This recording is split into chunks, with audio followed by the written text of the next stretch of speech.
Hi friends, తిప్పదండి friends. ఒక అగ్గిపుల్ల మనం ఈజీగా కాల్చి పారేస్తాం చూడండి.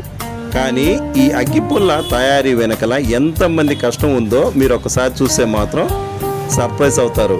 ఫస్ట్ ఇలా చెక్కని తీసుకునేసి చక్కగా చెక్కుకొని దాన్ని ఏం చేస్తారంటే మన మిషన్ కటింగ్కి పంపిస్తారు. వెంటనే మిషన్ కటింగ్ చేసుకునేసి క్రషింగ్ చేసుకుని ఫస్ట్ పలుచటి పట్టల్లాగా తయారు చేసుకొని వీటిని చక్కగా పేర్చుకుంటారు. మహిళలు చక్కగా మిషన్ పైకి అమర్చే విధంగా చక్కగా తీసుకుని దాన్ని ఎలా తట్టుకుంటున్నారు చూడండి. అలా తట్టుకొని మళ్ళీ మిషన్ క్రషింగ్కి పంపిస్తారు. మిషన్ కటింగ్ పంపించి చక్కని పుల్లలు తయారవుతాయి.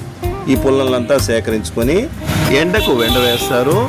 అలా బాగా ఎండిన తర్వాత వాటినంతా కూడా తీసుకునేసి మళ్ళీ మిషన్ పైకి ఎక్కిస్తారు. మిషన్లో క్రషింగ్ చేసుకుంటారు. బాగా మిషన్ నుండి ఇంకో మిషన్కి వెళ్ళిపోతుంది. ఎలా అంటే ఆ పుల్లలంతా కూడా ఒక సిస్టమేటిక్గా మిషన్లో పైకి వెళ్తూ పైకి ఈ మందు అనేది దానికి సెట్ అయ్యే విధంగా మందు అగ్గి పుల్లలన్నీ కూడా మందుకు అంటుకుంటాయి.